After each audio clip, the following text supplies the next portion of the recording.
স্বাগত পলিটিক্সে। পলিটিক্স মানে রাজনীতি এই সপ্তাহ জুড়েই আলোচনায় আছে। বিশেষ করে আপনার মনে অনেক প্রশ্ন যে আসলে দেশে কি হচ্ছে? আ ২ দিন ধরেই যে আলোচনাটি ছিল বাজারে যে প্রধান উপদেষ্টা হয়তো পদত্যাগ করছেন। এর মধ্যে সেনাপ্রধান তার তার অফিসার্স অ্যাড্রেসে বলেছেন যে সংবাদটি গণমাধ্যমে এসছে যে তিনি চান ডিসেম্বরের মধ্যে নির্বাচন হোক।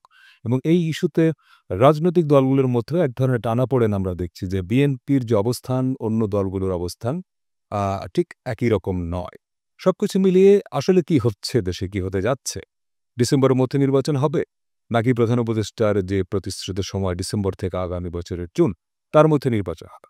এবং নির্বাচন হলে সেটি কোন নির্বাচন? সেটি কি ত্রয়োদশ জাতীয় সংসদ নির্বাচন? সেটি কি গণপরিষদ নির্বাচন? সেটি কি হ্যাঁ-না ভোট বা গণভোট? নাকি স্থানীয় সরকার নির্বাচন? এগুলো নিয়ে এক ধরনের ধোঁয়াশা কিন্তু আছে। তো এসব নিয়ে আজকে আমরা কথা বলব। আমাদের সঙ্গে আছেন ইসলামী আন্দোলন বাংলাদেশের প্রেসিডিয়াম সদস্য অধ্যাপক আশরাফ আলী আকন। আপনাকে স্বাগত।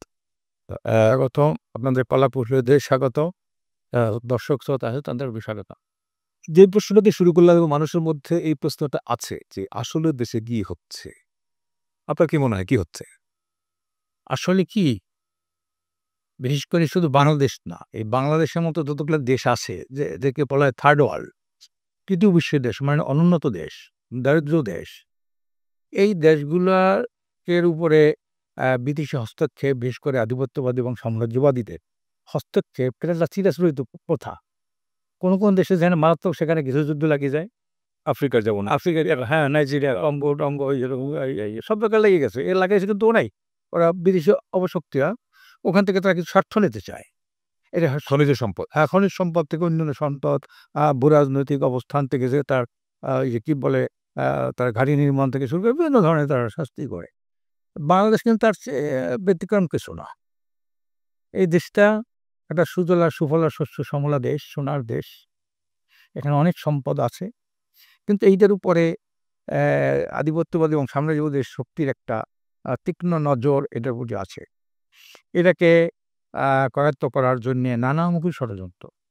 সেই ষড়যন্ত্রের শিকার বাংলাদেশ, এবং এই অবস্থায় একটা অস্থিরতা, একটা অরাজকতা, একটা নৈরাজ্য, একটা রাজনৈতিক অস্থিতিশীলতা, এইটা শুরু থেকেই চলে আসছে।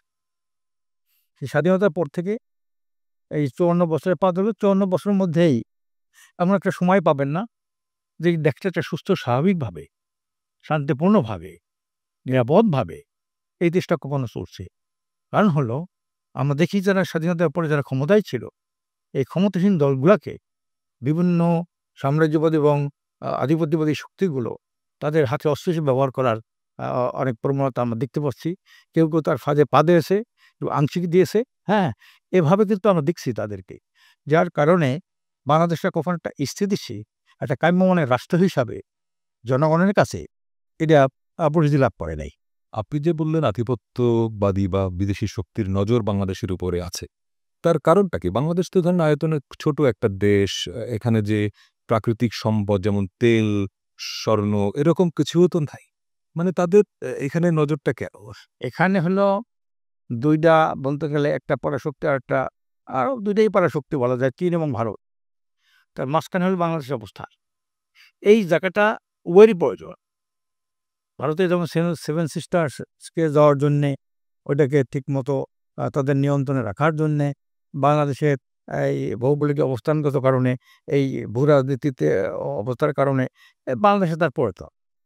যেমন চিকেন নেক দিয়ে সে যেভাবে আ ওখানে যাইতে তার অনেক কষ্ট, অনেক অনেক দূর তার ঘুরে আসতে হয়। আর সেখানে যদি বাংলাদেশের একটা এই ট্রানজিট বা করিডোর, এগুলো যদি সে নিতে পারে, তাহলে ওই সেভেন সিস্টারকে নিয়ন্ত্রণ করা খুব সহজ হয়। তার মানে এখন যে করিডোরের আলোচনাটা হচ্ছে মিয়ানমারের রাখাইনে, যেটা নিরাপত্তা উপদেষ্টা বলছেন যে করিডোর না, একটা মানবিক চ্যানেলের কথা ওনারা বলছেন। সেটা রাখাইনে শুধুমাত্রই মানবিক সহায়তা বা ত্রাণ সামগ্রীর মতো কিছু পাঠানোর জন্য। ব্যাপারটা সেরকম কিনা? এই বিষয়টা রাখাইনের বিষয়টা একটা প্রশ্নবিদ্ধ। কারণ এখন তো রাখাইনে রোহিঙ্গাদের যে ম্যাক্সিমাম একটা অংশ চলে আসছে বাংলাদেশ, রাইট না? চলে আসে বাংলাদেশে। এখন তো এখানে যারা আসে, তারা তো ওখানে তো চায় না খাবার। তারা যে খাদ্য ঘাটতি আছে, হ্যাঁ, এই অপুষ্টিতে ভুগতেছে বা দারিদ্র্য, এইটা কিন্তু কাউকে বলে নাই। এখানে যে একটা যে তারা করিডোর করতে চায় বা খাদ্য সামগ্রী এটা তো ওইখানে লোকেরা তো দাবি জানায়নি, আমরা কখনো দেখি নাই। মানে কথাটা বলেছে জাতিসংঘ। জাতিসংঘ বলেছে। তো এখন এই যে বিষয়টা নিয়ে জাতিসংঘের পিছনে তার একটা শক্তি আছে, মার্কিন যুক্তরাষ্ট্র। এটা তো মূলত মার্কিন যুক্তরাষ্ট্র। জাতিসংঘটা তো মূলত মার্কিন যুক্তরাষ্ট্রের নিয়ন্ত্রণ করে। জাতিসংঘ তো কিছু না, এটা হলো একটা যেসবের ঠোঁট নাই, নখ নাই, করে না, এই ধরনের সংস্থা জাতিসংঘ কিছুই করতে পারে না। আজকে জাতিসংঘ দেখেন, একটা সারা বিশ্বের দুনিয়ার যত সমস্যা সংকট, একটা সমস্যার সে সমাধান করতে পারছে? সে এই ফিলিস্তিনিদের সমস্যার সমাধান করতে পারছে? সে কাশ্মীরের সমস্যার সমাধান করতে পারছে? হার্জেগোভিনার সমস্যার সমাধান করতে পারছে? হ্যাঁ, ইউক্রেন রাশিয়ার যুদ্ধ বন্ধ থামাইতে পারছে? তারপর ইরাকের হামলা থামাইতে পারছে? তারপরে আফগানিস্তানের হামলা থামাইতে পারছে? জাতিসংঘ কিন্তু এটা একটা রাবার স্টাম্প। তার মানে আমেরিকা যা চায় সেটাই বাস্তবায়ন করছে জাতিসংঘ। জাতিসংঘ আপনি বলছেন যে করিডোরের যে ইস্যুটা, ধরেন মানবিক সহায়তা যদি প্রয়োজন হয়, সেটা তো মায়ানমারের রাখাইন যে সিতুয়ে বন্দর আছে, ওই নৌপথে ওখান থেকেও পাঠানোটা সম্ভব। মানে বাংলাদেশের উপর দিয়েই কেন একটা চ্যানেল, সেটা করিডোর হোক কিংবা চ্যানেল হোক, সেটা লাগবে? বিতর্কটা এই কারণ। এই কারণে এটা এটা একটা বিতর্কিত জিনিস এবং প্রশ্নবদ্ধ জিনিস। এটা কেন? তারা তো চায়ও না। তাদের ফিলিস্তিনিরা যেমন চায়, ফিলিস্তিনিদের চায়। দেখেন, ফিলিস্তিনিরা চায়, কিছু নাই তাদের খাবার। এই খাবারটাকে আটকে দেয় ইসরায়েল। অথচ জাতিসংঘ কিছু করতে পারে না। তো আমেরিকা যদি ওখানে একটা করিডোর চায় বা মানবিক চ্যানেল যে নামই হোক না কেন, নিরাপত্তা উপদেষ্টা বা আমাদের এই অন্তর্বর্তী সরকার কেন এটার পক্ষে বলছে? কারণ পররাষ্ট্র উপদেষ্টা প্রথমে বলেছিলেন যে তারা ভাবছেন বা নীতিগত সিদ্ধান্ত নিয়েছেন। নিরাপত্তা উপদেষ্টা বললেন যে যখন করিডোরের শব্দটা নিয়ে বিতর্ক হলো, উনি তখন বললেন যে না, মানবিক চ্যানেল। সব তো যাই হোক না কেন, অন্তর্বর্তী সরকার এইটার পক্ষে কেন আসলে? তারা কি তাহলে আমেরিকা হয়তো প্রথম তারা অনুধাবন করতে পারে নাই, বুঝতে পারে নাই এটা মানে কি হবে ফলাফল পরবর্তীতে, এটা অনুধাবন করতে পারে নাই বিধায় সরসোজাভাবে এটা বলেছে। কিন্তু যখন বিভিন্ন দল থেকে, জনগণ থেকে তারা যখন এটার বিরুদ্ধে কথা বলা শুরু করলেন, তখন তারা বলছে না, এই ব্যাপারে কোনো কথা হয়নি। আজকে তো পররাষ্ট্র উপদেষ্টা, পররাষ্ট্র নেতা কি নিরাপত্তা উপদেষ্টা বলছে না, এটা নিয়ে কোনো কথাই হয় না। এভাবে কোনো করিডোর দেবো, এই ধরনের কোনো কথা কিন্তু মানবিক চ্যানেলের ব্যাপারে আলোচনা হয়েছে সেটা বলছে। মানবিক চ্যানেল। না, তা হতেই তো পারে। চ্যানেলের কথা বলছে, কিন্তু চ্যানেল আর বলেন, করিডোর বলেন, একই তো কথা। আমরা দেবো কেন? তারা চায় নাই। যারা চায় নাই তাদেরকে আমরা গায়ে পড়ে তাদেরকে এটা দেবো কেন? আর ওনাদের এমন কি হইলো যে ১০ লক্ষ লোক এখানে আসলো, তখন ওরা মানবিক করিডোর এটাই করতে পারলো না। হ্যাঁ? তখনই তো তাদের সিম্পাথি দিতে পারলো না। ওই লোকগুলোকে বন্ধ করতে পারলো না তারা। হ্যাঁ? এখন লোক ম্যাক্সিমাম এসে গেছে এদেশে। এখন এইটাকে নিয়া নতুন করে একটা তাদের আম কি বলে, মানবিক কারণে তাদের করিডোর দেওয়া বা চ্যানেল দেওয়া, এইটা কি আপনি শুরুটা করেছিলেন যে আধিপত্যবাদী শক্তি মানে আমেরিকা, যেটা শোনা যায় যে ওই অঞ্চলে রাখাইনে একটা আলাদা রাষ্ট্র করতে চায় এবং ওইখানে তার একটা আধিপত্য বিস্তার সে করতে চায় এই অঞ্চলে চীনকে মোকাবেলা করার জন্য। মানে এটা টোটাল সেই গেমের একটা অংশ এরকম মনে হয় এবং সেই গেমে বাংলাদেশ পা দিচ্ছে। না, প্রশ্নই আসে না। বাংলাদেশ সে স্বাধীন সার্বভৌমত্ব রক্ষার জন্যে এখানে সেনাবাহিনী, জনগণ, সরকার একাকার। আমার স্বাধীনতা সার্বভৌমত্ব কোনো ক্ষুণ্ণ হোক, এটির উপর কোনো হুমকি আসুক, এই দেশের জনগণ মানবে না কখনো। যতই সে পরিকল্পনা একটা করতেই তো পারে। কিন্তু মূল হলো দেশের জনগণ, এই দেশ। আমার আগে সবার থেকে দেশ বড়। আমার এই দেশ বড়, এইটা কিন্তু এদেশের দেশপ্রেমী জনতার একটা প্রধানতম বৈশিষ্ট্য। যারা দেশের জন্য তারা অনেক কিছু ত্যাগ স্যাক্রিফাইস করতে পারে। কাজেই যে জাতি কিছু, একবার শুনছি আমাদের কি কয় সেন্ট মার্টিন দ্বীপ তারা এখানে ঘাঁটি করবে। অনেকদিন আগেই তো শুনছি, এটা একটা কথার চাউর ছিল, কিন্তু ওটা তো আর নাই। ওটা সেন্ট মার্টিনে তো সরকার নিয়ন্ত্রণ করেছে, সেখানে পর্যটক বছরের ২ মাস যায় এবং আপনি সাম্প্রতিক সময় রিপোর্ট খেয়াল করেছেন যে ওখানে খাদ্য সংকট দেখা দিয়েছে, হাসপাতালে চিকিৎসা হচ্ছে না। এক ধরনের ক্রাইসিস তৈরি হচ্ছে। তো মানে সেখানে সরকার এত রেস্ট্রিকশন আরো খুললো কেন? এখন পরিবেশ মন্ত্রণালয় বলছে যে এইভাবে হইলে পরে ওই পরিবেশটা নষ্ট হয়ে যাবে। ওখানে যে সামুদ্রিক অনেক প্রজাতি আছে, মাছ আছে, বিভিন্ন প্রজাতি আছে, এগুলো আর নষ্ট হয়ে যাবে। এইজন্য আমরা এটাকে আরেকটু সুন্দর স্বাভাবিক করে নিই তারপরে। পরিবেশ সংকট তো বাংলাদেশে আরো অনেক জায়গায় আছে। বুড়িগঙ্গা, তুরাগ নদী, বাংলাদেশের পরিবেশগত সংকট তো সারা দেশে নাই। সেইটা কোথাও না কোথাও, সেটা হলো সমুদ্রের মধ্যে এরকম একটা অবস্থান, এটা তো বাংলাদেশে আর দ্বিতীয়টা নাই, এটাই প্রথম। এইটা হলো আর নদী নালা বিভিন্ন জায়গাতেও, সমস্ত নদী তো, যেমন বুড়িগঙ্গা হলো বিশ্বের সবচেয়ে বড় একটা নর্দমা। আমি এটাকে নর্দমা বলি ভাই। বুড়িগঙ্গার চেয়েও বেশি দূষিত তুরাগ। তুরাগ। তো তুরাগ তো একটা শাখা। মূল হলো তো সব নামছে হলো আপনার বুড়িগঙ্গায়। বুড়িগঙ্গা একটা বৃহত্তম নর্দমা। এতগুলো সরকার পরিবর্তন হলেও বুড়িগঙ্গার নদীর পানিটা স্বচ্ছ করতে পারলো না। আমরা একটা প্ল্যান দিয়েছিলাম বুড়িগঙ্গার পানিটা কিভাবে স্বচ্ছ করা যায়। আচ্ছা, আচ্ছা। হ্যাঁ, আমাদের নির্বাচনী ইস্তেহারে আপনার ঢাকা মহানগর দক্ষিণে যখন আমরা প্রার্থী দেই সেখানে কিন্তু একটা বুড়িগঙ্গা নদী বিশুদ্ধ করার, আবর্জনা করার আমরা একটা প্ল্যান দিয়েছিলাম। একটা আলাদা প্ল্যানই দিয়েছি বুড়িগঙ্গার ব্যাপারে। সেই প্ল্যানটা এখন এই সরকারকে দেন। এইটা কি শোনে কথা, এখন দেখা যায় ওই সরকার তো এখন আ আ মানে একটু বিব্রতকর অবস্থা আছে। হ্যাঁ? এইজন্যে এখন কত শুনবে কি শুনবে না, আমাদের একটা মাস্টার প্ল্যান আছে। সরকার বিব্রতকর অবস্থায় পড়ল কেন? যেমন ধরেন প্রধান উপদেষ্টা পদত্যাগ করবেন, তিনি উপদেষ্টা পরিষদের বৈঠক শেষে একটা আনঅফিসিয়ালি তার পরিষদ বর্গের সঙ্গে বৈঠক করেছেন, যেটাতে ক্ষোভ, হতাশা প্রকাশ করেছেন এবং সেটা বলেছেন যে কাজ করতে না পারলে তিনি চলে যেতে চান এবং পরামর্শ দিয়েছেন আপনার আরেকটা অন্তর্বর্তী সরকার করেন। মানে উনার মধ্যে এই হতাশাটা তৈরি হলো কেন? উনি তো ডক্টর ইউনূস সাহেব আপনারা জানেন, ডক্টর ইউনূস সাহেব একজন গ্লোবাল আইকনিক লিডার এবং একজন ভালো সুপারম্যান, একটা ভালো মানুষ, হ্যাঁ? যোগ্য মানুষ। আ তো তার যে কাজ করার সে আইছিল দেশটা গড়ার জন্যে। সে বলছে ৫৩ বছর তো অনেকবারই তো নির্বাচন হইল। তো আমি একটা এমন নির্বাচন দেব যে এই বিশ্বের ৫৩ বছরের ৫৪ বছরের মানুষ আর দেখে নাই। উনার একটা কিন্তু মাস্টার প্ল্যান আছে। একটা সঠিক, সুষ্ঠু এবং গ্রহণযোগ্য এবং একটা মডেল নির্বাচন যাতে অন্য দেশরাও আমার নির্বাচনটা গ্রহণ করতে পারে। এইজন্য হচ্ছে মাস্টার প্ল্যান নিয়ে উনি আগেছেন। উনি একটা বলছেন যে আ ডিসেম্বর টু জুন এর মধ্যে নির্বাচনটা হবে। কিন্তু ডিসেম্বর টু জুন কোন নির্বাচন হবে সেটা তো উনি না এটা কি এই জাতীয় সংসদ নির্বাচন? জাতীয় সংসদ মানে আপনারা সেটা বিশ্বাস করেন যে হ্যাঁ, জাতীয় সংসদ নির্বাচন? জাতীয় সংসদ নির্বাচন এবং এর আগে আমরা চাইছি স্থানীয় নির্বাচন। আচ্ছা, কারণ আমরা আগে স্থানীয় নির্বাচন চাইছি। ওই নভেম্বরের আগে। ডিসেম্বরের আগে। ডিসেম্বরের মধ্যে ডিসেম্বরে মানে ওই পার্লামেন্ট ইলেকশনের আগে। আগে। আচ্ছা। এটি কিন্তু আম এই ২-১ টা দল ছাড়া সকল দলই কিন্তু স্থানীয় নির্বাচন আগে চায়। কারণ এর বাস্তবতাও তো আছে। স্থানীয় নির্বাচন আগে চাই কেন? আপনার মানে নির্দলীয় সরকারের অধীনে ভোটে কিছু নির্দলীয় হ্যাঁ, মানুষ আসবে। ভালো আসবে এবং যদি তাই না আসে, আগে যদি জাতীয় সংসদ নির্বাচন হয়, যিনি এমপি হবেন, ওনার প্রভাব থাকবে। ওনার প্রভাব থাকবে, ওনার ভাই উপজেলা চেয়ারম্যান হবে, রাইট, হ্যাঁ, বউ উপজেলা ভাইস চেয়ারম্যান হবে, হ্যাঁ, তো শালা ইউনিয়নের চেয়ারম্যান হবে। রাইট। এই যে সবগুলোর একটা প্রভাব থাকবে। অশুভ প্রভাব এটা ৫৩ বছর আমরা দেখছি এইটা। কাজেই এইটা হতে না পারে। একটা মডেল স্থানীয় নির্বাচন। মানুষ যাতে সুন্দর স্বাভাবিকভাবে তার একজন খাদেম, সেবক সে নির্বাচিত করতে পারে। হ্যাঁ? এটার জন্য আগে আমরা স্থানীয় নির্বাচন আগে চাচ্ছি। এটা সবাই চাচ্ছে। এদেশে যত দল আছে কিন্তু বিএনপি এই সময়ের যদি সবচেয়ে বড় রাজনৈতিক দল বলেন, তারা তো নির্বাচনের মানে পার্লামেন্ট ইলেকশনের আগেই সব ধরনের যেকোনো নির্বাচনের একটা কথা বলি, আপনারা যে বলেন মিডিয়া বলেন এসব ওরা বড় রাজনৈতিক দল। বাংলাদেশে অনেক বড় রাজনৈতিক দল ছিল। কিন্তু এখন সেই দল বিলুপ্ত হয়ে গেছে। বড় দল বিলুপ্ত হয়ে গেছে। যেমন আমরা জানেন ৪৭ সালে মুসলিম লীগ। তো মুসলিম লীগ সেখানে ভোট পাইছিল প্রায় ৯৮% পাকিস্তানের পক্ষে। ৯৮%। সেই মুসলিম লীগের অস্তিত্ব আছে? নাই। আওয়ামী লীগ এটা স্বাধীন করছে। করছে না? তারা কত রকমের কিছু করলো। এই যে আওয়ামী লীগ অস্তিত্ব আছে? নাই এবং এমন পরিস্থিতি আসলে নাই। না। আওয়ামী লীগ রাজনৈতিক কার্যক্রম নিষিদ্ধ করলেই কি একটা দল মানে নির্মূল হয়ে যায়? হয়ে যায়? হ্যাঁ, এটা যায় মানে শুধু তাই না, তার কাজকর্মের কারণে। সে যে অত্যাচার করেছে, নির্যাতন করেছে মানুষের উপরে, দেশের উপরে, সকল দেশটার সকল সেক্টরকে ধ্বংস করেছে আওয়ামী লীগ। এটা একটা ধ্বংসের নাম। সব জায়গায় ধ্বংস। এমন একটা জায়গা পাবেন বিচার বিভাগ ধ্বংস, পার্লামেন্ট ধ্বংস, তারপর হলো শিক্ষা ধ্বংস, বিচার ব্যবস্থা ধ্বংস, তারপর আইনশৃঙ্খলা ধ্বংস, শিক্ষা ধ্বংস, অর্থনীতি ধ্বংস। সকল জায়গায় ধ্বংস করেছে আওয়ামী লীগ। এটা অভিশপ্ত এবং মানুষের জীবনকে তারা দুর্বিষহ করে তুলছে।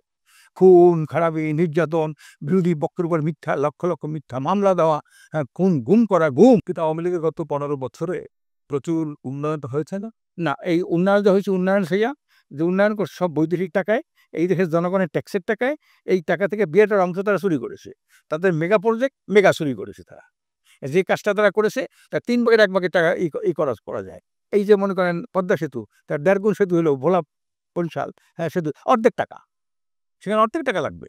ভারতে যত রাস্তায় ব্রিজ করছে এর অর্ধেক ৩ ভাগের ১ ভাগ টাকায় তারা ব্রিজ করেছে। সরকার হলে যত মেগা প্রজেক্ট দেখেন, যত উন্নয়ন, এটা কিন্তু তার টাকা না।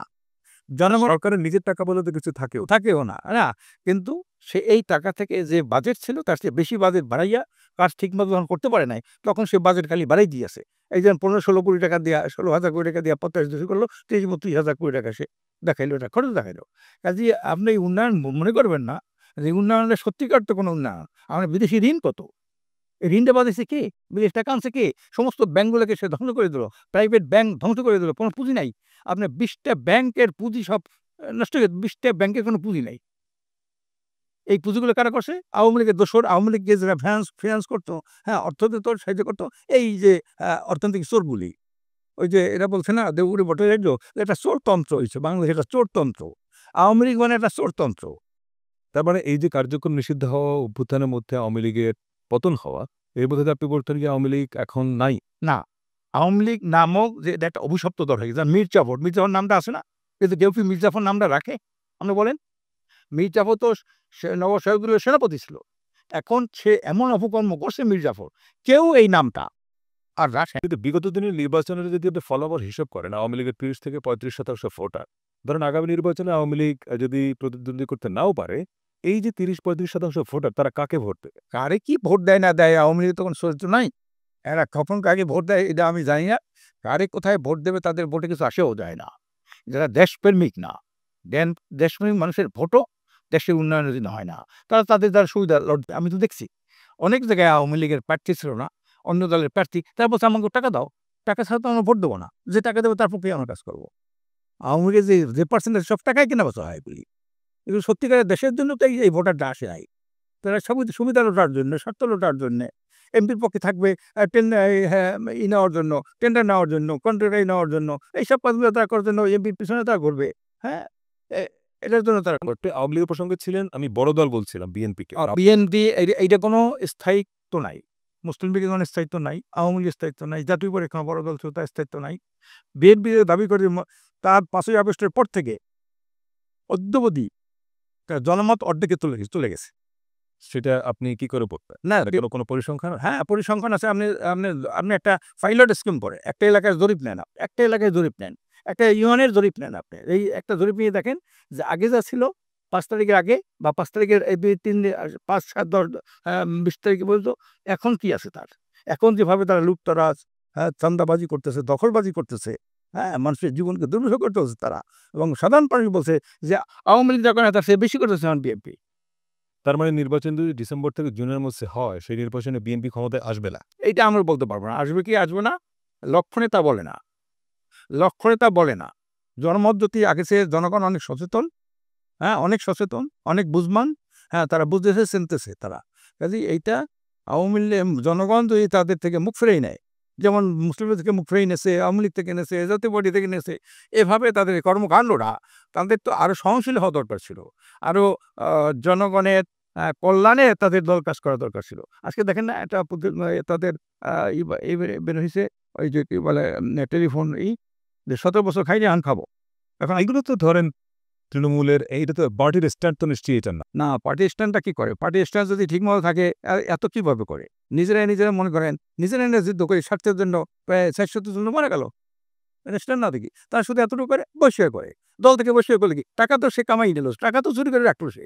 এই গত ৫ই আগস্টের পরে টাকা চুরির অভিযোগ তো আরো ১টা-২টা দলের বিরুদ্ধে আছে। ইভেন ধরেন জুলাই অভ্যুত্থানে যারা একদম সামনের সারিতে ছিল, তাদের যে দল, সেই দলের অনেক নেতার বিরুদ্ধেও তো অভিযোগ আছে। দুদকে তলব পর্যন্ত করেছে তো। না, এইটা যা করছে আমরা চাইতে দুদক করতে পারে। কিন্তু তুলনামূলক অনেক কম। তুলনামূলক অনেক কম। ২-১ জন তো করতেই পারে। এটা তো একেই এবং এটার পিছনে আপনারা দেখছেন বোধহয়। এই যে আপনার একটা সমাবেশ হইল। আ ইলেকশন কমিশনের হ্যাঁ, ওই না আরেকটা যেটা হইলো ওই যে ইসে কি বলে শাহবাগে। আচ্ছা, জি। আওয়ামী লীগ নিষিদ্ধের দাবিতে যে সমাবেশ? না, আরেকটা হলো যে ইশরাকের যে ইশরাকের, হ্যাঁ, দক্ষিণের মেয়রের। না, সেখানে তো অনেক প্রত্যক্ষদর্শী বলছে। সেখানে অনেক আওয়ামী লীগের লোক ছিল। সামনে তারা ছিল, পিছনে তারা ছিল। না, আওয়ামী লীগ যেহেতু এখন আনুষ্ঠানিকভাবে নাই, ফলে তারা তো অন্য কারো না কারোর ছায়ায় যেতে চাইবেই। এটা তো তার না, পলিটিক্যাল কনসিডারেশন। তারা তো ছায়া দেওয়া এক জিনিস আর সাপোর্ট করা আরেক দিক তো। তারা তো চাবে এই দেশটাকে একটা আ অস্থিতিকর পরিবেশ তৈরি করার জন্য। এটা তারা করবে। এই সুযোগটা তারা নেবে। যেহেতু তাদের দল নিষিদ্ধ, হ্যাঁ, ছাত্রলীগ, যুবলীগ নিষিদ্ধ। তারা এই কাজটা করবে। এটা যারা আ দল করে, যারা রাজনীতি করে, সক্রিয় রাজনীতি করে, তাদের তো এটা বোঝা উচিত যে এই লোকগুলো আসে কেন? এই লোকগুলোর উদ্দেশ্যটা কি? এটা চিন্তা হবে না? আমরা তাদের নিষিদ্ধ করলাম। তাদের কর্মকাণ্ডকে আমরা নিষিদ্ধ করলাম। তো তারা কেন আবার এই ধরনের কাজে তারা আসবে? তাদের শরীরে কি আসে দেয়? আপনি বলছেন যে বিএনপির জনপ্রিয়তা অনেক কমেছে। যদি তাই হয় এবং আওয়ামী লীগের, আপনি বলছেন আপনার ভাষায় আওয়ামী লীগ নাই।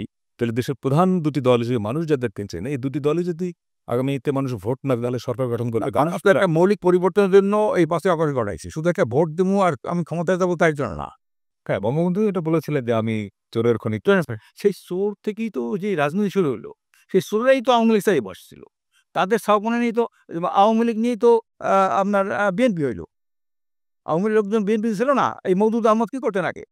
এই মৌদুদ আওয়ামী লীগ করতেন না। হ্যাঁ, উনি আওয়ামী লীগে যোগ দিতে চেয়েছিলেন, বঙ্গবন্ধু ওনাকে দেন। না আরো তো বহুত লোক আওয়ামী লীগের লোক বিএনপিতে গেছে না? এই যে ফজলুর রহমান, এই যে সবচেয়ে বেশি টকিটিভ। এখন খুব কথা বলে। হ্যাঁ, কথা বলে। খুব বাজে কথা বলে সে।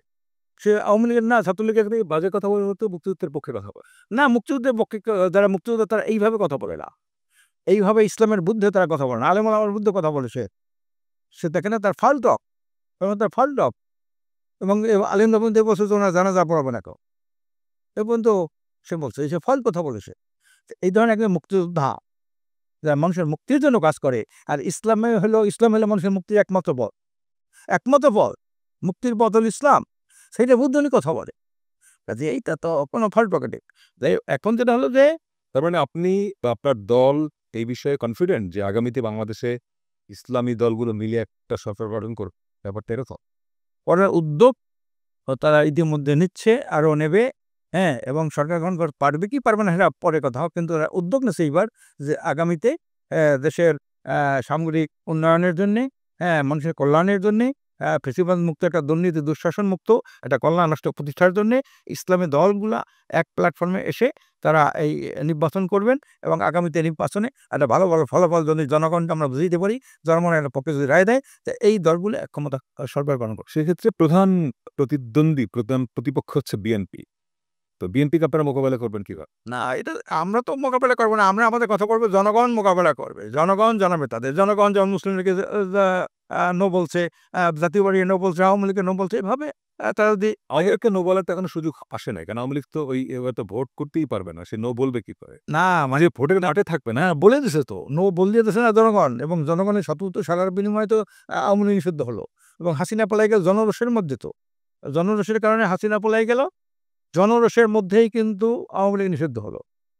যার কারণে এইটা আর কিছু করতে পারবে না। আর আওয়ামী লীগ এই নামে এই দেশে রাজনীতি করতে পারবে যদি লজ্জাজ্ঞান থাকে, এইটা আর হবে না। এইটা আর কোনোদিন এদেশে করতে পারবে না। এটা যেই অবশ্য এই প্রসঙ্গে আমরা আর না গিয়ে যদি এই সময় বাংলাদেশের রাজনীতি হিসাবটা করি যে নির্বাচন কবে হবে, এবং বিএনপির একজন স্থায়ী কমিটির সদস্য খন্দকার মোশাররফ হোসেন তিনি সংবাদ সম্মেলনে খুব পরিষ্কার করে বলেছেন যে যদি ডিসেম্বরের মধ্যে নির্বাচন না হয় তাহলে তারা আর এই অন্তর্বর্তী সরকারকে সহযোগিতা করবে না।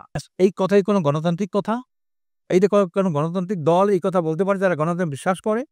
উনি নির্বাচনের মধ্যে না হইলে সরকার সহায়তা করবো না। এই সরকার তো জনগণের সরকার। এইরকম পপুলার লিডার, জননন্দিত নেতা বাংলাদেশের স্বাধীনের উপর আসে নাই। কারণ আমার সকল দল তাকে সমর্থন করছে। ঐক্যমতের ইসে আমরা সবাই তাকে সমর্থন করছি না? তাকে ক্ষমতা বসে সেখানে তো বিএনপিও আছে এই ঐক্যমতে। সবাই তো আমরা সেখানে বসি। আর এই দল বলতে পারে? এটা তো না স্বেচ্ছাচারী স্বৈরাচারী দলের বৈশিষ্ট্য যে এই তারিখের মধ্যে না হইলে আমরা সহযোগিতা করবো না। মানে কি এই সিদ্ধান্ত নেওয়ার? এখানে তো একটা দলেই সিদ্ধান্ত চলবে দেশটা। আপনি ক্ষমতা দিতে বলো না, এর আগেই এইভাবে সিদ্ধান্ত চাপিয়ে দেয় তারা। এটা বলেন, এটা কোনো গণতান্ত্রিক দলের যার দলের মধ্যে ন্যূনতম গণতন্ত্র সেই কথা বলতে পারে যে এই তারিখের মধ্যে না হলে? কারণ উনি যাকে আমরা বসাইছি, উনি তো একটা টাইম টেবিল বলে দিয়েছে এবং উনি একটা মাস্টার প্ল্যান করতেছে কীভাবে একটা একটা দৃষ্টান্তমূলক একটা নির্বাচন এদেশে হতে পারে। তাও তো বলছে, সেদিন তো বলছে যে আমি চাইতেছি যে একটা সুন্দর, হ্যাঁ, যারা এই দেশে কখনো নির্বাচন দেখে না এরকম আমরা নির্বাচন করবো। আর সেটার মধ্যে উনি বলছে এই তারিখে না হইলে সহযোগিতা করবো, এই তারিখে না হইলে আমরা মাঠে নামবো। মানে কি? না, বিএনপি তো অলরেডি মাঠে আছে নির্বাচনের দাবিতে। না, ওই মাঠে আছে, ওই মাঠে আছে সে মাঠে ওই যে কি কয় স্ট্রাকচার, এটা কি নির্বাচনের দাবি? এটা একটা ব্যক্তিগত দাবি। এরকম দাবি তো আমাদেরও আছে। আমাদের 4টি জায়গায় সেকেন্ড হয়েছি আমরা। আমরা তো এইভাবে রাস্তায় নেমে মুসলিম আমরা কেস করছি। আমরা তো 4টি জায়গায় আমরা সেকেন্ড। না, বরিশালে তো আপনাদের কর্মী সমর্থকরা বিক্ষোভও করেছে। না, এরা করছে ইসে, কিন্তু ওটা তো ওইভাবে রাস্তা ব্লক করে নাই, ব্লকেট করে নাই। তারপরে খুলনায় তো অনেক ভোট আমাদের, প্রায় 62,000 ভোট খুলনায়। তারপরে রংপুরে আমরা অনেক ভোট পাই, আমরা সেকেন্ড হয়েছি। তারপরে রাজশাহীতে আমরা সেকেন্ড হয়েছি। তারপরে ভাঙ্গা এরকম অনেক উপজেলা পর্যায়ে পরিষেবা আছে যেখানে আমরা সেকেন্ড হয়েছি। তা আমরা তো এইভাবে রাস্তা ব্লক করি নাই, জনগণকে কষ্ট দেই নাই। আর আমরা আমাদের রাজনীতির উদ্দেশ্য হলো আমাদের কার্যক্রমে জনগণ যাতে কোনো কষ্ট না পায়। আমরা রাজপথে তো জনসভা করতে চাই না। যার আগে ছিল জনসভা করতাম পল্টনে, পল্টন বন্ধ করছে শেখ হাসিনা, পল্টন বন্ধ। তারপর ছিল মুক্তাঙ্গন, সেটারে আবর্জনার স্তূপ বানাইছে। গাড়ির গ্যারেজ, ওই যে দলীয় গ্যারেজরা গাড়ির গ্যারেজ বানাইছে আর আবর্জনার স্তূপ বানাইছে। তারপরে সরোয়ার্দী উদ্যানে নানান রকমের স্থাপনা, এইটা সেইটা, পুকুর ঘাট পড়িয়া, ওটারও কোনো অবস্থা নাই। তা মানুষ যে তার কথা বলবে, হ্যাঁ, তার দাবি জানাবে, এটা গণতন্ত্রের দেশ, সেইটা তো সেই জায়গা রাখে নাই তো। এই জন্য আমাদের আমরা তো রাস্তায় নামতে চাই না, মানুষের কষ্ট হয়। এই রাজনীতি আমরা করি না, মানুষের কষ্ট দিয়ে রাজনীতি আমরা করি না, এরা ওরা করে। চাঁদাবাজি মানুষকে কষ্ট দেয়, খুন করে মানুষকে কষ্ট দেয়, হ্যাঁ, রাস্তা বরফ করে মানুষকে কষ্ট দেয়। এটা তো ওদের এই কষ্টটাই হলো, মানুষকে কষ্ট দেওয়া হলো ওদের রাজনীতি। সেনাপ্রধান একটা যে অফিসার্স অ্যাড্রেসে অনেকগুলো কথা বলেছে করিডোর নিয়ে, বন্দর নিয়ে এবং কি নির্বাচন নিয়েও তিনি বলেছেন যে তিনি চান ডিসেম্বরের মধ্যে নির্বাচন হওয়া উচিত তিনি মনে করেন। তার এই অবস্থানটাকে আপনি কিভাবে দেখবেন বা আপনার দল কিভাবে দেন? না, আমরা যে যে যেখানে আছে ওইখানে তার কতদূর তার সীমা আছে, কথা বলার কত অধিকার, এটা তার বোঝা উচিত। হ্যাঁ, এবং এই কথাগুলো কারা বলে কারা বলায়, এগুলা এই দেশ জনগণ, দেশবাসী তার ইতিমধ্যে বিশ্লেষণ করেছে, হ্যাঁ, মন্তব্য দিয়েছে। তারা কিন্তু এই জিনিসটা বলতে পারছে যে এই কথাগুলো কেন বলে। সবার মুখে সবার কথা, সব কথা সাজে না। হ্যাঁ, যে কথাগুলা ডক্টর ইউনূস সাহেব বলতে পারে, সেটা আরেকজন এটা বলতে পারে না, এইটা বলতে পারে না। কোন তারিখে নির্বাচন হবে এটা একটা রাজনৈতিক বিষয়। এইটা যিনি ক্ষমতা আছে ওই রাজনৈতিক দলের সাথে কথা বলে, এটা আরেকজন লোক বলতে পারে না। মানে সেনাপ্রধান বলতে পারে না, এইটা বলাটা এটা যুক্তিযুক্ত না। এই কথা বলাটা যুক্তিযুক্ত না। নির্বাচন কবে? দেশের অবস্থা যদি তার কাছে মনে হয় যে স্থিতিশীল না, দেশটা ঠিকমতো চলছে না, তাহলে কি ওনার জায়গা থেকে উনি এই আওয়াজটা জানাতে পারেন না? না, এইটা তো ওনার কোনো ওই নাই। এইটা সরকার আছে, বিরোধী দল আছে, রাজনৈতিক দল আছে, সরকারের সাথে সমঝোতা করবে, আলোচনা করবে, সেখানে দাবি জানাইবে, তার সাথে কথা বলবে, সেখানে বলতে পারে, সাংবাদিক সম্মেলন করে, জনমত তৈরি করবে, সরকারের বিরুদ্ধে চাপ প্রয়োগ করবে, সেটা বিরুদ্ধে। কিন্তু উনি তো এটা যারা যে দল এই তারিখের মধ্যে নির্বাচন না দিলে আমরা কোনো সহায়তা করবো না, সেই তারিখে যদি আরেকজন লোক কথা বলে, প্রজাতন্ত্রের একজন কর্মকর্তা হবে, এটা একটা সন্দেহজনক হয় না? এটা এটা উনি কেন বলবেন? এটা দলীয় কথা, এটা বিএনপি বলতে পারে, ঠিক না? এটা অন্য দল বলতে পারে। কিন্তু সেই কথাটা যদি একজন প্রজাতন্ত্রের লোক কর্মকর্তা যদি এই কথাটা বলে, তখন মানুষ একটু সন্দেহ হয় না? আর মানুষ তো আগে সচেতন না। কি সন্দেহ হয়? সন্দেহ তো নানামুখী সন্দেহ। ওই যে বললাম, এই যে গরিবের বউ সবার ব্লাউজ, একটা কথা আছে না? গরিবের বউ, থার্ড ওয়ার্ল্ডের রাষ্ট্রগুলো নিয়ে যে কত ষড়যন্ত্র, কতমুখী ষড়যন্ত্র চলতে জানেন না? আচ্ছা, সিকিমটা একটা স্বাধীন সার্বভৌম রাষ্ট্র ছিল না? সেটা কেন হইল? এখানে রাজনীতির মধ্যে রয়েল লো ডুবেছে, ডুবেছে না? তারা কি করবে এটা? ওই সিকিমের লেন্দু দর্জি বলল যে নরেন্দ্র মোদীর সাথে দেখা করতে দিল্লি গেল।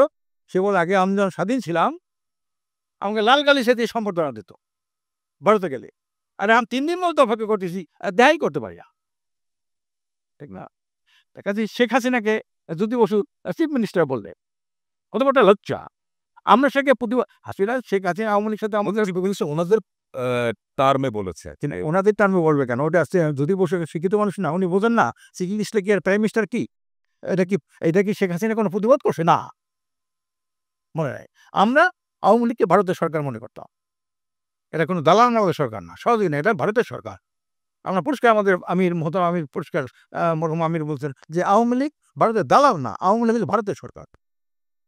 আর চিফ মিনিস্টার বলে ওনার কোনো প্রতিবাদ করে না, এটা দেশের একটা অপমান না?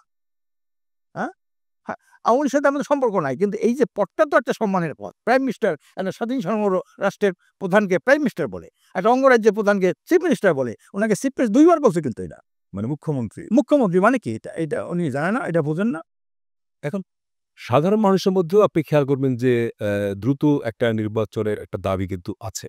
তো সেটার একটা বড় কারণ হলো যে গত 9.5 মাসে দেশটা যেভাবে একটা পজিটিভ ট্র্যাকে ওঠার কথা ছিল সেটা উঠছে না কিন্তু। আপনি গত 9.5 মাসে মব বন্ধ করতে তাহলে আমি একটা কথা বলি, 53 বছরের ইতিহাস মানে নৈরাজ্যের ইতিহাস, মবের ইতিহাস। না 53 বছরে তো মব ছিল না। হ্যাঁ, যখন যখন দেশ যত মানে গড়াইতেছে অতই বাড়তেছে, ছিল না? মানে এদের সর্বনা পার্টি হয়নি, এই এদেশে শেষ শিখতে সর্বনা পার্টি হয়েছে না আমেরিকা, মানে একটাই তখন ছিল, ওরাই খালি করতো। তারপরে বিভিন্ন এই যে এই সংগঠনগুলি কি বলে ওটাকে আপনার ওই যে রেডিকাল রেডিক্যাল মানে গোপন সংগঠন ছিল, জঙ্গি সংগঠন। জঙ্গি সংগঠন ছিল, এগুলো ছিল না, ছিল তো সব জায়গায় তো সব ছিল। কাজে এখন এইটা এইটা আমি মনে করি যে এই কালে পরিবর্তনে, আর ইউনূস সাহেব দেখছে একজন ভদ্র মানুষ নূতন আসছে এখানে, নূতন বসছে এখানে, যেন আগে অন্তর্বর্তী আগে যেটা তত্ত্বাবধায়ক সরকার ছিল, সেখানে আর্মি মেজর জেনারেল সব ছিল, হ্যাঁ সেনাপ্রধান ছিল, এখন সেইখানে তো সেই ধরনের লোক ওনার সাথে নাই এভাবে, হ্যাঁ, যার কারণে যা অংশ এই দুর্বলতা এই সুযোগ নেওয়ার সবাই মানে দাবি শহরে পরিণত হয়েছে, ঢাকা শহরটাকে দাবি শহরে পরিণত হয়েছে। এই যে এত দাবি এটা কে মানতে পারে? আগে কোথায় ছিল তোমাদের এই দাবি করে? সব জায়গায় দাবি, সব জায়গায়। আগে হয়তো ভেবেছে যে মানে এখন প্রপার টাইম মনে করছে যে এখন বোধহয় দাবিটা আদায়ের না, সময়। এটা সময় একটা সুযোগ নেওয়া, হ্যাঁ, দুর্বলতার সুযোগ নেওয়া, এটাই সবাই এই কাজটা করতেছে। এইটা আসলে ঠিক না। আমরা আপনি যদি গভীরভাবে বিশ্লেষণ করেন, তা দেশের মধ্যে যে ষড়যন্ত্র, একটা ব্যাপক ষড়যন্ত্র চলছে, এবং এই ষড়যন্ত্র কারীদের তৎপরতার শিকার হলো এই যে লোকগুলো যারা বিশৃঙ্খলা করে তারা। তাহলে দেশের সামনে কি দেখেন, ভবিষ্যৎ কি দেখেন? অবশ্যই খুব ভালো, খুবই ভালো। উনি একটা নির্বাচনের কথা বলছে ৩ মাস বা ৬ মাস আগে বা পরে নির্বাচনটা তো। জামাত বলছে এপ্রিলে হইলে হয়, ফেব্রুয়ারি অথবা এপ্রিল হইলে হয়। এপ্রিল, মে, জুন ২ মাস। ২ মাসে কি হয়? আচ্ছা ধরে নিচ্ছে জুনেই নির্বাচনটা হবে। হ্যাঁ, হবে। সেই জুনে নির্বাচন হওয়ার পরে দেশটা একদম খুব শান্তি। না, সন্তর্পন্ন হবে। একটা জাতীয় সরকার হবে না। আমরা জাতীয় পিআর পদ্ধতির নির্বাচন চাই। একক স্বৈরাচারী এককভাবে কোনো কেউ সরকার গঠন করতে পারবে না। আচ্ছা, কোয়ালিশন সরকার বা জাতীয় সরকার, মানে অনেক দল নিয়ে একটা সরকার। হ্যাঁ, আপনি পেলেন 10% ভোট, উনি বললে কেন সেহেতু তো আপনার নির্বাচনী ব্যবস্থা চেঞ্জ করতে হবে। সেটা হ্যাঁ, কি করে করবে? হ্যাঁ, এটা অর্ডিন্যান্স দিয়ে হবে। অর্ডিন্যান্স দিয়ে হবে। আর কতগুলো অধিক নির্বাচন। হ্যাঁ, কতগুলো এই যে আওয়ামী লীগের নিষেধ হলো কিসের? অর্ডিন্যান্স হয়েছে না? আচ্ছা। এটা কি কোনো পার্লামেন্ট হয়েছে? এরকম কতগুলো ছাত্রলীগের নিষেধ হলে এবং এই ইস্যুতে যদি আবারও সেই বিএনপির প্রসঙ্গে বিএনপি যদি রাজি না থাকে তখন তো একটা সাংঘর্ষিক অবস্থা। না, একটা দল রাজি না থাকলে কিছু আসছে না। অধিকাংশ সব দলই এই পিআর এর পক্ষে। এর একটা যৌক্তিকতা আছে। সারা বিশ্বে ৯১টি দেশে এই পিআর পদ্ধতি নির্বাচন আছে, এবং সেই রাষ্ট্রগুলা আমার চেয়ে অনেক উন্নত রাষ্ট্র। ২-১টা টুকটাক যে নেপাল এটা তো ওইভাবে একটা মানে কোনো মানসম্মত হিসেবের মধ্যে পড়ে না, রাষ্ট্রের মধ্যে পড়ে না। হ্যাঁ? যেটা একটা উন্নত রাষ্ট্রের মধ্যে পড়ে না এটা। কাজেই সেই হিসাবে কিন্তু অধিকাংশ উন্নত রাষ্ট্র তারা কিন্তু যারা ব্রিটিশ সাম্রাজ্যবাদের বাইরে ছিল, সবাই পিয়ার চায়। আর ব্রিটিশ সাম্রাজ্যবাদের যারা কলোনিতে ছিল, এই কলোনিগুলো একটা এইটাই চায় না। এই ব্রিটিশ করেছি, ব্রিটিশরা আগে কি করছে? আসন ভিত্তিক নির্বাচন করছে না? ব্রিটিশরা করছে না? সেই আসন ভিত্তিক নির্বাচন ভারত করলো, সেই পাকিস্তান করতেছে, সেই এই এই যে ব্রিটিশের যারা নিয়ন্ত্রিত যে দেশগুলা ছিল, তারা তো এখানে তলিয়ে যাওয়ার পরে কতগুলা রাজনৈতিক আবর্জনা স্তূপ রেখে গেছে। দেশের রাজনীতি আজকে পাকিস্তানের যে অস্থিতিশীলতা, ভারতের যে অস্থিতিশীলতা, বাংলাদেশের অস্থিতিশীলতা, এগুলো তো সব প্রোডাক্ট হলো ব্রিটিশের। রাজনৈতিক আবর্জনা মানে কি? প্রথম হলো ডিভাইড অ্যান্ড রুল করো। রাইট। এটা করো। বা ব্রিটিশরা হিন্দু মুসলমান দাঙ্গা বাঁধাই দিয়া। মাওলানা আবুল কালাম আজাদ বলছিলেন যে ৪৭ সালের ১৫ই আগস্ট বা ১৪ই আগস্ট যে স্বাধীন হইল, এই স্বাধীনতার সুফল পাইলাম মাত্র আমি ১২ ঘন্টা। এর মধ্যে দেখলাম যে আমি গেলাম দিল্লিতে, আসার পর দিল্লিতে কোপাকুপি শুরু হয়ে গেল। এখানে মুসলমানরা সব পাকিস্তান যাইতেছে, পাকিস্তান হিন্দুরা সব ভারতে আইতেছে। এটা এই যে ডিভাইড অ্যান্ড রুল, এটা করলো। আজকে তারপর সীমানাটা কিভাবে ভাগ করে দিয়ে গেল? যাতে দীর্ঘদিন পর্যন্ত আপনার সাথে আমার দ্বন্দ্ব থাকবে। রাইট। মাঝখানে একটা দেশ রেখে একটা আর ২ প্রান্তে একই দেশ। একই দেশ। আবার এই দেশটার আবার মানচিত্রটা কেমন দেখেন অবস্থা। আচ্ছা, কাশ্মীরটা দেখেন অবস্থা। এত সংখ্যক সময় সেটাকে আলাদা করতে পারল না। ঝামেলা। তা ওদের প্রথম কাজই হলো এই যে ব্রিটিশের যে বস্তা বসা রাজনীতি, হ্যাঁ, বৈশিষ্ট্য, ১ নম্বর হলো ডিভাইড অ্যান্ড রুল। ২ নম্বর হলো জনগণের উপর তোমার প্রভুত্ব করো, লর্ড। ব্রিটিশ তো লর্ড ছিল, আর জনগণ ছিল কৃতদাস বা প্রজা ছিল। এখন যারা ক্ষমতা যায় তারা হলো লর্ড। এই ধারায় যারা ক্ষমতা, মন্ত্রী এমপি মানে কি বিশাল ব্যাপার। মন্ত্রী এমপি তার নাগাল পাওয়া যায় না। আর জনগণ হলো প্রজা, দাস। মানে আপনারা যখন মন্ত্রী এমপি হবেন তখন আপনাদের কাছে জনগণ খুব সহজে যেতে পারে। আমরা তো জনগণের মন্ত্রী এমপি মানে জনগণের যে যত বড় পদে থাকবে সে তত বড় খাদেম হবে, জনগণের খাদেম হবে। এখানে কিন্তু ওই লর্ডশিপ নাই, এখানে সেবক হবে, খাদেম হবে। আর সেখানে ইনসাফ থাকবে, হ্যাঁ, স্বজনপ্রীতি থাকবে না, দুর্নীতি থাকবে না, এবং ওপেন কথা বলতে পারবে। আদালত একটা দল সরকারি দলের পক্ষে থাকবে না, সকল মানুষের জন্যই থাকবে। হ্যাঁ, তার মানে আপনি মনে করছেন দেশের এখন যে এক ধরনের এরপরে সেই ব্রিটিশ আবর্জনা যারা করে গেছে লুটপাট। ব্রিটিশের জন্য স্টেটগুলো সব লুটপাট করে লয়ে গেল। সমস্ত সম্পদ নিয়ে গেল তারা। লুটপাট। এটা লুটেরা তো। ব্রিটিশরা একটা হলো লুটেরা দেশ। আজকে দেখেন এত খারাপ দেশটা। সারা দুনিয়ার মানচিত্রে সূর্য এক জায়গায় উঠলে আরেক জায়গায় অস্তমিত যাইত না। আজকে সেটা তো শেষ হয়ে গেল। ব্রিটিশ যে দুনিয়া আছে, স্কটল্যান্ড, আয়ারল্যান্ড তো আলাদা একটা হইছে, আরেকটা আয়ারল্যান্ড আছে, ওয়েলস আছে, ওইটা আছে। স্কটল্যান্ড স্বাধীনতা লাভ করছে, তারা ব্রিটিশরা থাকবে না। এত যদি ভালো হয় তোমার, স্কটল্যান্ড কেন স্বাধীনতা চায় না? এই দেশটা হলো একটা শোষণ নিপীড়নের দেশ।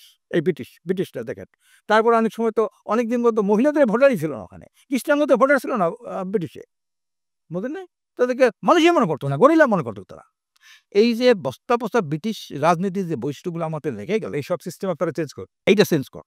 আমরা এগুলো চেঞ্জ করব। কারণ ব্রিটিশের একটা জায়গা দেখেন যে এই জায়গায় উন্নতি আছে। আপনি দেখেন অর্থনীতিরা, ইসলামী ব্যাংকের অর্থনীতি আর এমনি ব্রিটিশের যে অর্থনীতি, সুদের অর্থনীতি, আকাশ পাতাল পার্থক্য না? আজকের ইসলামী ব্যাংকগুলো একটা দৃষ্টান্ত স্থাপন করছে না? সেইটার মধ্যে শেষ করে দিল আছে না ইসলামী ব্যাংক। তো ইসলামী ব্যাংক যদি উন্নত ব্যাংক হয়, তো ইসলামী আইনটা কেন উন্নত হবে না? ইসলামী বিচারটা কেন উন্নত হবে না? বলেন আপনি? সারা দুনিয়ায় তখন ইসলামী ব্যাংকের শাখা শুরু হয়ে গেছে। মানে কি? এটা তো একটা শাখা, অংশ। ঠিক না? আজকে ইসলামী বিশ্ববিদ্যালয়ে যদি ইসলামী শিক্ষাটা মনে হয় মোটামুটি, হ্যাঁ? তো এরা ইসলামী শিক্ষাটা রাষ্ট্রীয়ভাবে বাস্তবায়ন হলে অসুবিধার কি? ইসলাম হলো নৈতিক শিক্ষা থাকবে, এর সাথে, সাথে হলো টেকনিক্যাল শিক্ষা থাকবে। নৈতিক, টেকনিক্যাল, বিজ্ঞান, প্রযুক্তি এই সবগুলো সমন্বয় তো ইসলামী শিক্ষা। হ্যাঁ? তো এইগুলো তো নাই এখানে। এখানে বিজ্ঞান অনেক ক্ষেত্রে তো আশীর্বাদ না অভিশাপ হয়ে যায়। হ্যাঁ? বিজ্ঞান কিন্তু আশীর্বাদ। যদি এটা মানুষ কল্যাণে হয়। অ্যাটম বোম, অ্যাটমিক এনার্জি হলো মানুষের কল্যাণের জন্য। অ্যাটম বোম হলো মানুষকে ধ্বংস করার জন্য। কি বলেন? আপনি ছুরিটা দিয়ে মানুষের গলা কাটবেন নাকি ফল কাটবেন? ভয় কাটতে হয়। এই তো এইটা। কাজে এই জিনিসটা একটা আমূল পরিবর্তন দরকার ভাই। এই দেশটাকে আমূল পরিবর্তন ঘটিয়ে না পারলে যত সরকারের পরিবর্তন হোক, নেতার পরিবর্তন হোক, হ্যাঁ? কিন্তু দেশ ও জাতি মানবতার তত মুক্তি আসবে। এবার আরো আমরা একটা বিশ্বাস করি যে ইউনূস সাহেবকে আমরা বলছি যে, "আমরা অনেক ভালো লোকগুলো, কিন্তু আপনার নেতা ভালো, কিন্তু নীতি খারাপ। নেতা ভালো, নীতি খারাপ। এ যেমন ভালো কিছু করতে পারে না, আবার নীতি ভালো, নেতা খারাপ। সেও ভালো কিছু করতে পারে না। রাইট। ২ টা সমন্বয় লাগে। ২ টা সমান লাগবে। এইজন্য আমাদের স্লোগান হলো, আমরা ভালো নেতা চাই, ভালো নীতি চাই। এছাড়া জাতির মুক্তি নাই। নেতা ভালো, নীতি ভালো। ঠিক না? এইটা তো নাই। এটা তো নাই। নীতিটা ভালো গ্রহণ করেন না কেন? আপনি যখন আপনি মাছ কিনতে যান, তখন তো আপনি পচা মাছ কেনেন না, তাজা মাছটা কেনেন। আপনি একটা সবজি কিনতে যান, তাজা তরকারি কেনেন, বাসি তরকারিটা কেনেন না। একটা স্কুলে যখন ছাত্র ভর্তি করতে যান, ভালো স্কুলে ভর্তি করেন, খারাপ স্কুলে আপনি ভর্তি করেন না। আপনি ভালো ডাক্তার দেখেন। অ্যাডভোকেট হতে গেলে ভালো উকিল ধরেন। ফসল ভালো জমি ছাড়া যেমন ভালো জমি ছাড়া ভালো ফসল হয় না। ভালো নেতা ছাড়া ভালো দেশ হয় না। কাজে এজন্যে আপনাদেরও দরকার, যারা সাংবাদিক আছেন আপনারা, হ্যাঁ? যারা গণমাধ্যমে কাজ করেন, এই দেশ ধ্বংসের জন্য ৪ টা মৌলিক জিনিস। একটা সরকারি দল, দেশের ধ্বংসের ১ নম্বর দায়ী। ২ নম্বর বিরোধী দল। ৩ নম্বর গণমাধ্যম। ৩ নম্বর হলো এলিট। আর এইটার পিছনে ষড়যন্ত্র হলো আধিপত্যবাদের ষড়যন্ত্র। এই কয়টা হলো গণমাধ্যম আপনি দেখেন, যেখানে নির্বাচনে আওয়ামী লীগের নির্বাচনগুলো দিনের পর রাত হইল। তারপরে ভোটের যে ১৮ নির্বাচন হইল, জাতীয় নির্বাচন হইল, সেখানে কি দেখা গেল? ২৪ নির্বাচন হইল। কতগুলা কুকুর, ছাগল। সেখানে লিখে দিল পত্রিকায় 60% ভোট কাস্ট হইছে। না, সেটা তো সরকার যেটা বলে, সেই ফিগারটা গণমাধ্যম বলবে না? না কেন বলবে? আপনি ওখানে নাই, আপনার লোক নাই ওখানে। আপনি এটা বলবেন যে এটা বললেই আমরা যেমন যে তার রোলটা প্লে করবে, সেই স্ট্রাকচার তো আপনি তৈরি করবেন। গণমাধ্যম তো স্বাধীন না। স্বাধীন না। স্বাধীন না। তা আপনি স্বাধীনভাবে আপনার পেশা। এখানে মানিক মিয়া, তফাজ্জল মানিক মিয়া স্বাধীন সাংবাদিক ছিল। আমি তাকে শ্রদ্ধা জানাই, ছিল কি নাই? সেই সময়ের অবস্থার এখন বাংলাদেশের গণমাধ্যমের না, না তৎকালীন সাংবাদিকরাও বিভিন্ন এদিক ওদিক ছিল। কিন্তু এই যার ব্যক্তিত্ব মুজিবুর রহমান, সাংবাদিক মুজিবুর রহমান আজাদ পত্রিকার, মানিক মিয়া এরা যে সাংবাদিকতা করছে, আওয়ামী লীগের পক্ষে লিখতে পাকিস্তানের বিরুদ্ধে লিখছেন, আর আওয়ামী লীগের বিরুদ্ধেও করছেন কিন্তু মানিক মিয়া। করছেন না? এইভাবে সাংবাদিক কয়জন পাবে? কয়জন পাইবেন আপনি সাংবাদিক? এত ৬০ জনের সাংবাদিকদের পড়ে। আজকের একটা এখন এই আপনার পত্র-পত্রিকার মালিক কারা? যারা কোটিপতি। এই কয়। যারা কোটিপতি, যারা শিল্পপতি, শিল্পকে অনৈতিক কাজ থেকে রেহাই করার জন্য মুখপাত্র হিসেবে পত্রিকাগুলো তারা করে, হ্যাঁ? বাইর করে। এবং সেখানে টিভিগুলা তাদের স্বার্থে সেখানেই করা হয়। আমরা দেখছি না যে এই যে যুগান্তরের মধ্যে কালের কণ্ঠ, রিজিওনাল কনফ্লিক্ট। হ্যাঁ, কনফ্লিক্ট হয়ে গেল। এই কনফ্লিক্ট নেস্তা হইলে তো পুরা সুন্দর আমরা একদম শেষ পর্যায়ে জাস্ট আপনাকে সবশেষ প্রশ্ন যেটা করেছিলাম যে তার মানে আপনি দেশের ভবিষ্যৎ ভালো দেখছেন। হ্যাঁ, দেশের ভবিষ্যৎ ভালো দেখি যদি ভালো নেতা পাই, ভালো নীতি প্রতিষ্ঠিত হয়। এছাড়া জাতির দেশের কোনো ভবিষ্যৎ নাই। আমি দেখি না। গতানুগতিকভাবে হ্যাঁ, যে ৫৩ বছর যে রাজনৈতিক ধারায় যে আ রাজনীতি চলতো, ওই রাজনীতি হলে দেশের কোনো ভবিষ্যৎ নাই। আর যদি নেতার পরিবর্তন হয়, নীতির পরিবর্তন হয়, সুষ্ঠু একটা মৌলিক পরিবর্তন হয়, একটা সংস্কার হয়, দুর্নীতিবাজ সন্ত্রাসীদের রাজনীতি যদি বন্ধ হয়, হ্যাঁ, ভালো মানুষের রাজনীতি হয়, তাহলে দেশটার ভবিষ্যৎ খুবই ভালো। কারণ এই দেশের মানুষ সচেতন, এই দেশের অল্পতে তুষ্টি, এই দেশের মানুষ কালাকে কালা বলে, হ্যাঁ, সাদাকে সাদা বলে। যারা একবার ভালোবাসে ১৪ হাত মারতে মাথার উপরে উঠায়, যারা ভালোবাসে না ১৪ হাত মারতে নিচে ডুবাই দেয়। এইটা হলো এইজন্য জনগণ, এইজন্য আমি জনগণকে স্যালুট জানাই। তারা বারবার এটা করছে, মুসলিমদেরকে ক্ষমতা উঠাইছিল, আবার মুসলিমকে ডাবাই দিল, যুক্তফ্রন্টকে ক্ষমতা এনেছিল, আবার যুক্তফ্রন্টকে ডাবাই দিল, আওয়ামী লীগকে ক্ষমতা আনলো, আওয়ামী লীগকে ২-৩ বার তারা একটা পার্টি নিচে পিষিয়ে মারলো, জাতীয় পার্টির ভোট দিল, জাতীয় পার্টি নামাই দিল। এভাবে বিএনপিকে ধরেছিল, বিএনপিকেও নামাই দিল। বিএনপি দেখে না তোমার একটা বড় দল দাবি করে, অথচ সত্তা শিবির থেকে কিভাবে ক্ষমতাটা ছিনিয়ে নিল এরশাদ। তখন বিএনপি কি করলো? সত্তা শিবির তো একজন ভালো, একজন জাস্টিস মানুষ, একজন ভদ্র মানুষ, ঠিক না? কিন্তু তার থেকে ক্ষমতা নিল কিভাবে এরশাদ? তখন বিএনপি কি করলো বলেন আপনি?